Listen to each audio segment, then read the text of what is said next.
I'm Steve Tite. I'm President of International Development for Caesars Entertainment. I started actually in the theme park development industry. So most of my career was with Walt Disney Company developing international theme park resorts. And I did that for about 20 years, focusing all international. I started in Disneyland Paris and then did Hong Kong Disneyland and then Shanghai Disney. This is a very similar model actually to the theme park resort business, where you have a core which brings in the volumes of guests and visitors. In the case of Disney, of course, it's a theme park.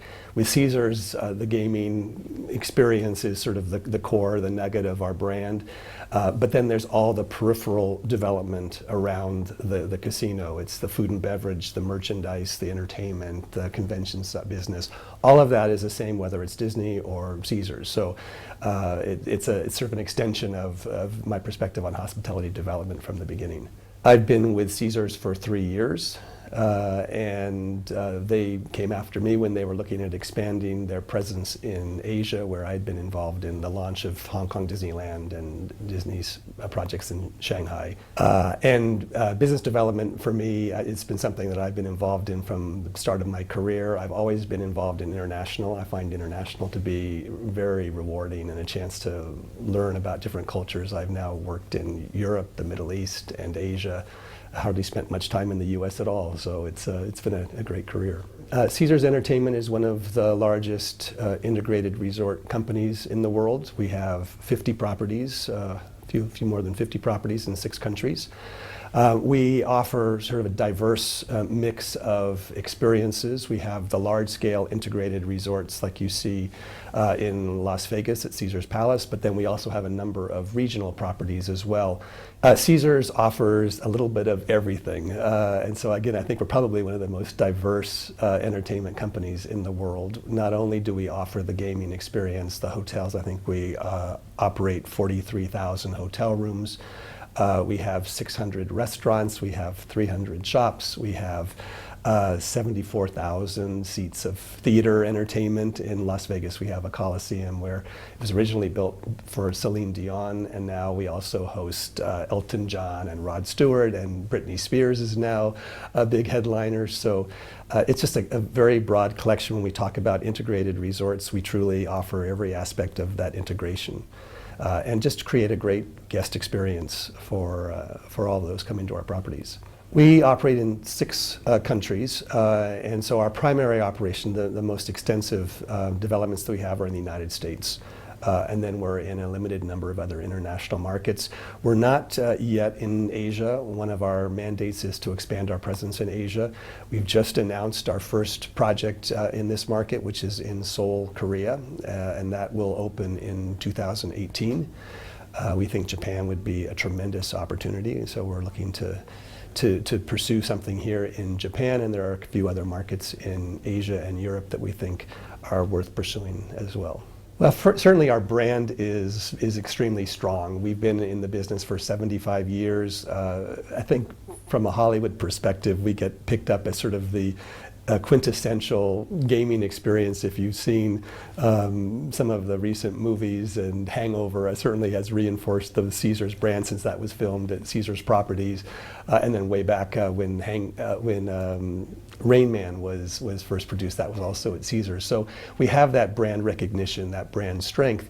I think another differentiating quality for the company is the fact that and specifically here in Japan, it's attractive because we bring a brand that's not currently in Asia. So it's a chance to create something truly unique, a flagship integrated resort in these destination markets. The other probably most significant factor is that we have a tremendous experience in partnering.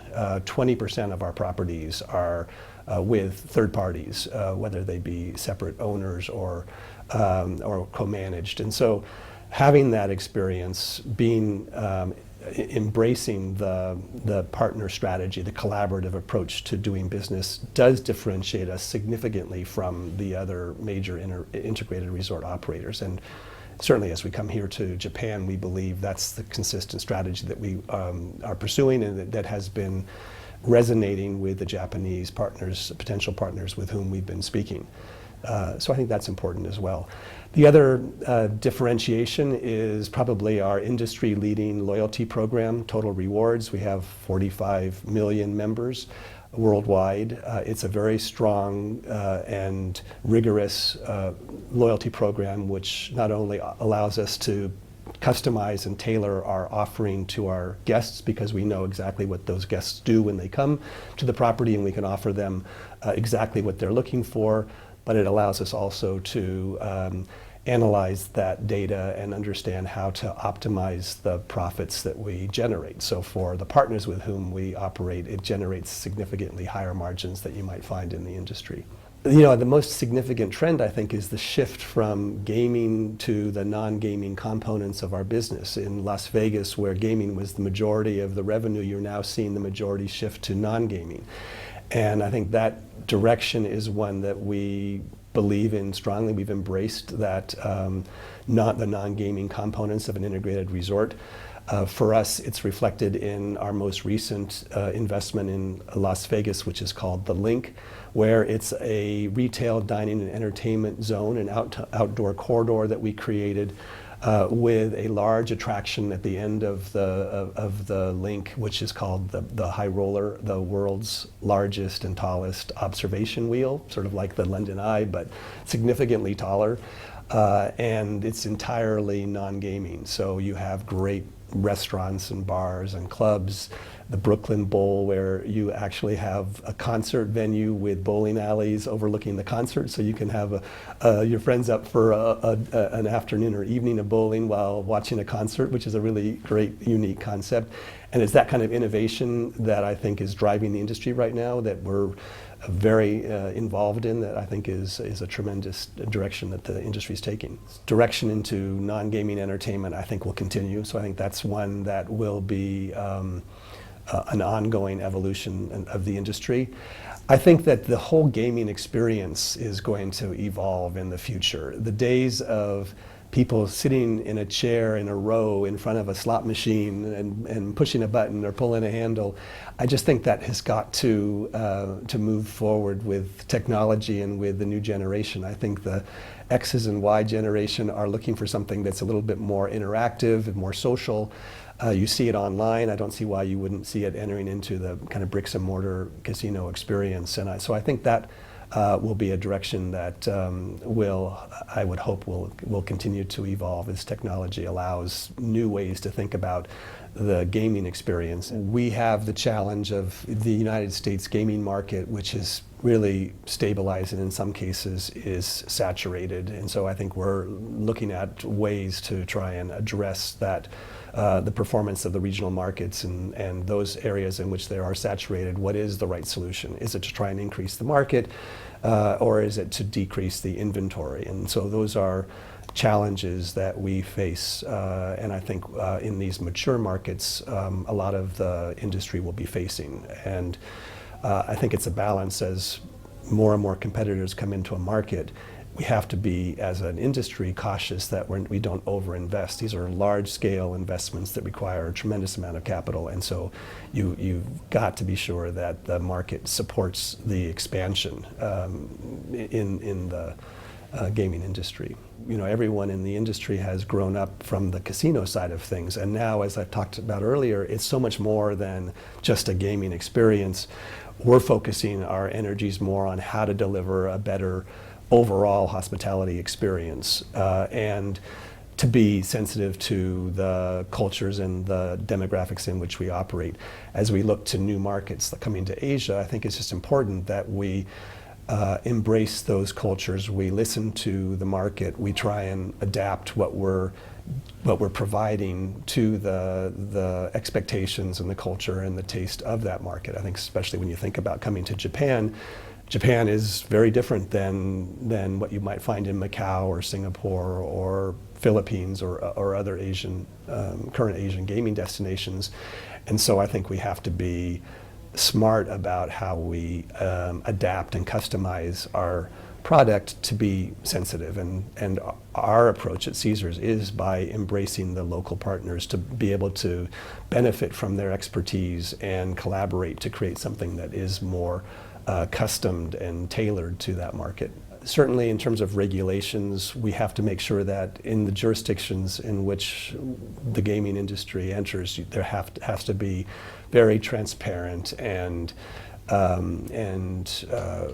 rigorous regulations to ensure that all of us that are participating are meeting those standards and that are delivering the best experience possible. And I think that continuity and consistency of the regulations is critical in all international expansion. Well, I've had a chance to work in a number of different markets. Living, of course, in Paris and developing Disneyland Paris is hard to call a hardship assignment, and was a fantastic experience.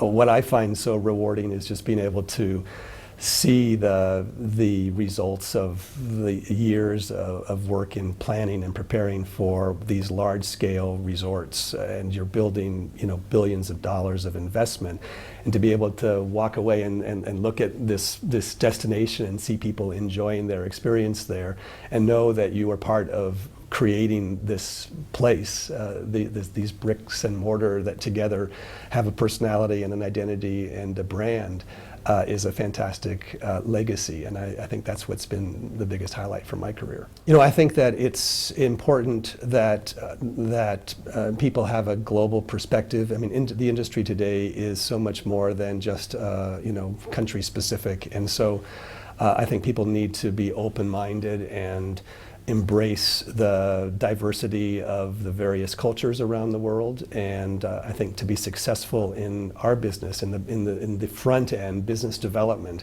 of an industry like integrated resorts, or really any form of resort development, you need to be comfortable in different environments. You need to embrace what makes us all different and how we can work together to achieve an objective. I think so much of it is driven by strong analytics and making sure that you've understood the risks and how best to mitigate risks in markets. So people entering the market, I think, should have a strong fundamental analytical and quantitative background, but then also have that strong kind of EQ, the emotional side of things, where they can understand what motivates other people and how to best find a consensus and opportunity to compromise where you can build these partnerships that ultimately are required to be successful. I think that there's a little bit of something for everyone. There are games of chance, there's games of skill, and you really just have to go out and have a good time and enjoy your time in the casino and in all the other offerings, whether it's having a great meal or a terrific show. I mean, it's just so much more now than just the games that we offer. I think you just go and throw yourself and immerse yourself in this entertainment environment.